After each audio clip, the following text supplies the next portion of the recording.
We recently asked members of Trinity to take a simple, non-scientific survey around summer worship schedules. Over the last several years, as we've moved into deeper partnership and then consolidation, we've tried a variety of summer schedules. We don't need to go into all of them here, but essentially there have been three major questions we've had to answer. First, what service times will we have in the summer? For many years, our Woodstock campus has had an earlier worship time in the summer, but this creates a conflict with worship in Crystal Lake. Second, how will the rector's time be allocated in the summer? A summer schedule with conflicting schedules means that the rector can't be at both services on any given Sunday. Also, a desire for the rector to spend more time after church with parishioners, especially in Crystal Lake, where I'm often running out the door. This affects how we allocate the rector's time. Third, how often will we worship outdoors in the summer? A variety of practices have been in place here, but in recent years, we've spent a lot of time outdoors in Woodstock in the summer, less time outdoors in Crystal Lake, but still some. The goal of surveying our parishioners is not to vote or to lead by survey. I'll always need to make the best decisions I can about worship schedules, given the gifts and challenges of our parish partnership. The goal instead was to take the temperature of the congregation and to ensure that our summer schedule isn't totally out of line with our priorities and preferences. What I'd like to do in this video is briefly to run through the survey responses and my interpretation of them, and then talk about our basic plan for the summer of 2026. This will be a longer video than I normally do, but I hope you'll stay for it. First, responses. We received about 80 responses to the survey.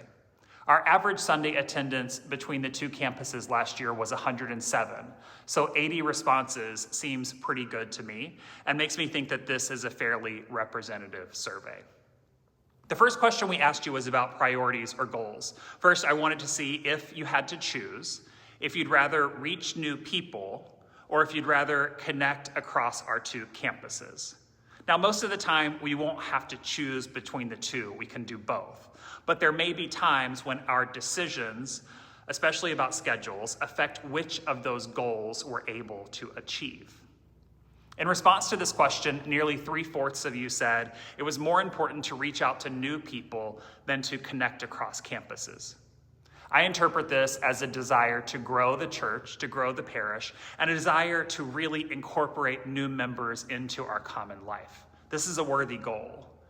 And this doesn't necessarily mean that you don't at all want to get to know folks at the other campus, just that you see the importance of welcome and hospitality to new members. So whatever we do this summer needs to be hospitable to new people. Next, we asked about combined worship. This is one of the ways we've gotten to know each other across campuses, though not the only way. We asked how often you'd like to experience combined worship in the summer. 39% of you said monthly, 38% of you said once or twice, and about 14% said we should combine all summer, and 8% said never. This is one area where our desire to be consistent for visitors may bump up against our desire to worship together. Consistency in time and location is important for welcoming new people. So this summer, we will combine worship on Trinity Sunday, which is our patronal feast, as well as July 4th weekend and Labor Day weekend. This is less than last summer. As we will talk about later, though, this isn't the only way we can get to know each other across campuses. We then asked if you are able to get to the other campus for combined worship, and you overwhelmingly said yes. Please note, though, that if you aren't able to drive to the other campus, we will gladly find a ride for you. Just contact Lisa in the office. Next, we asked about other events that might help us both to welcome new people and to get to know one another better, both within and across campuses. Several ideas were floated for possible events. Dinner church seemed to get a good response, so we will definitely include that in summer programming. There was also interest in small groups, and so we will explore this as well. And if you're interested in helping lead a small group ministry, please let me know. We then asked about service times. From September to May, we hold worship at 9 a.m. in Crystal Lake and 10:30 a.m. in Woodstock. There's a long tradition of earlier worship in the summer in Woodstock so that people can enjoy the rest of their summer Sundays. It's also cooler in the morning for outdoor worship. So we asked those who regularly attend in Woodstock what service time they prefer in the summer. There were 40 responses to this question. 35% of you said you'd like worship to be at 9 a.m. 30% of you said you'd like worship to be at 10:30 a.m. 35% of you said that you don't care and that you'll attend regardless of time. So there is no clear consensus here. There is neither a clear consensus that we should worship at an earlier time, nor is there a clear consensus that we should change our practice of the last few years. My sense is that there are some who enjoy an earlier service time in the summer, perhaps especially those who like to worship outdoors since it's cooler. And there are some who see value in not changing times for the summer or who like worshiping later in the day. There was a similar lack of consensus around indoor-outdoor worship in Woodstock. When those of you who regularly worship in Woodstock were asked if you prefer to worship outdoors all summer, outdoors occasionally in the summer, or indoors all summer, 37% of you said you'd prefer to be outdoors all summer. Nearly 33% said you'd prefer to be outdoors occasionally, and 30% said you'd prefer to be indoors all summer. Again, there is no clear consensus here. A substantial majority is comfortable with at least some worship outdoors in the summer. But if you combine the nevers with the occasionallys, then there's also a large chunk of you who don't want to be outdoors all summer long. Again, no clear consensus. We need deeper surveys or focus groups to get into the whys of this. Anecdotally, those who like to be outside mention that they enjoy the change of pace, that they like the different feel, that they like to hear the birds, or perhaps that they like to bring a pet. Those who prefer to be indoors mention allergies, heat, humidity, and sound. Some find it hard to hear outdoors.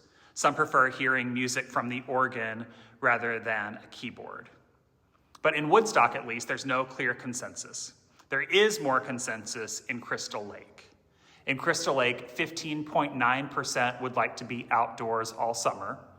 47.7% would like to be outdoors occasionally. And 36.4% would like to be indoors all summer.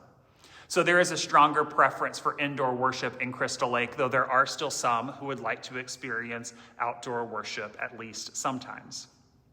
Currently, my plan is to attempt to have our worship on the 4th of July weekend and Labor Day weekend outdoors. These will also be combined services.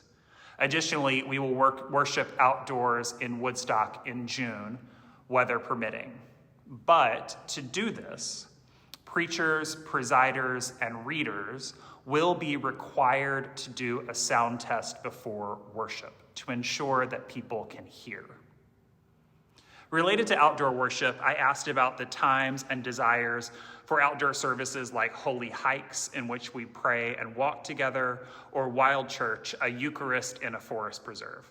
There was some interest, with Wednesday evening getting slightly more votes than Saturday morning or Sunday evening. So I will propose a schedule for this, and if you have walks you'd like to suggest, let me know.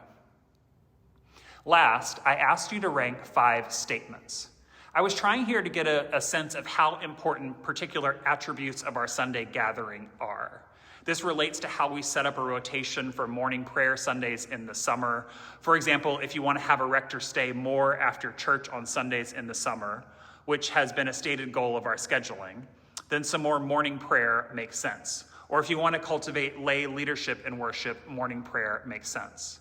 If, on the other hand, you want to receive communion every Sunday, this presents a challenge for the morning prayer Sundays.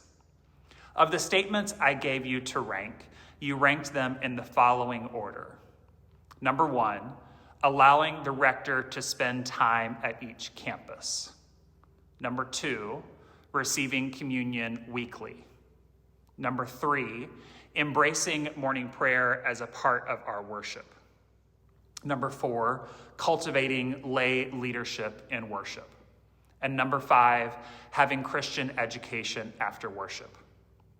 Interestingly, at least to me, number 1 and number 2 sort of counter each other.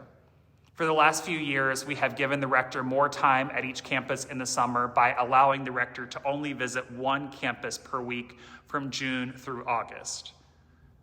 But this means that communion cannot be offered weekly unless we can afford a supply priest for a full 3 months. This is not within our current budget, and even if it were, it's not obvious that we'd be able to find a supply priest who could do that.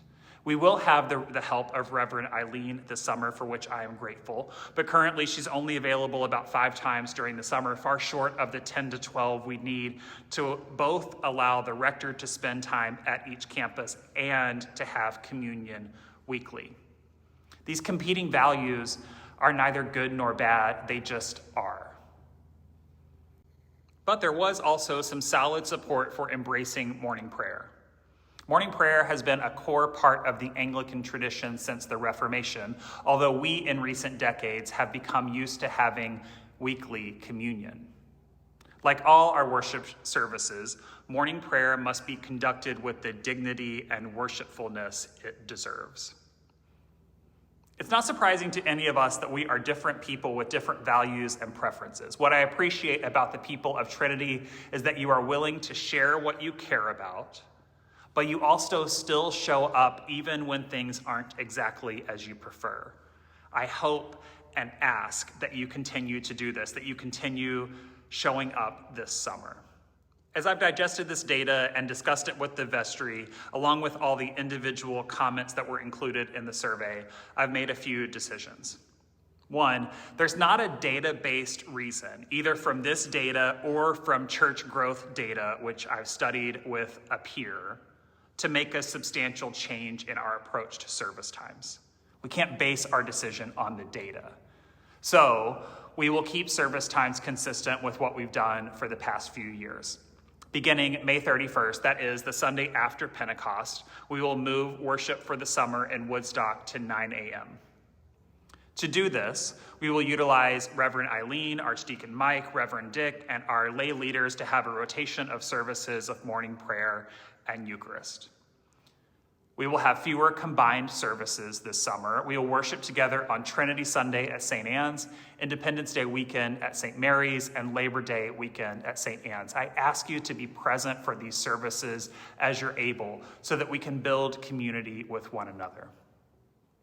As mentioned before, we will hold worship outside in Woodstock in June, as well as Independence Day weekend at St. Mary's and Labor Day weekend at St. Anne's.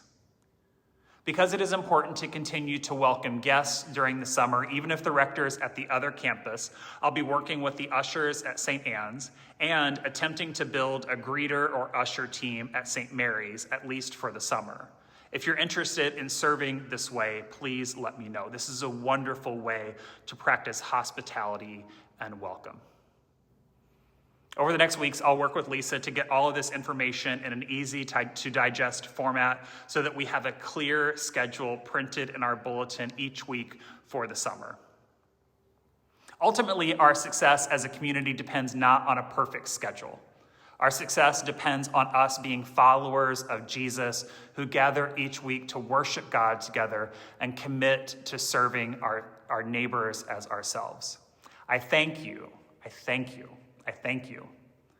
for your care, for your presence, for your prayers, for your thoughtfulness in our approach to our common life and to our worship.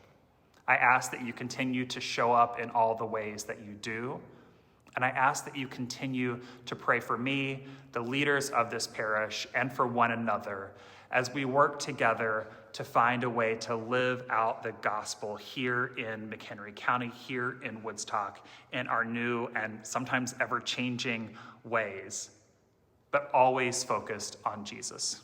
Thank you, friends, for all that you do. Please let me know if you have questions. I'm happy to talk to any of you about any of this anytime. Peace, friends.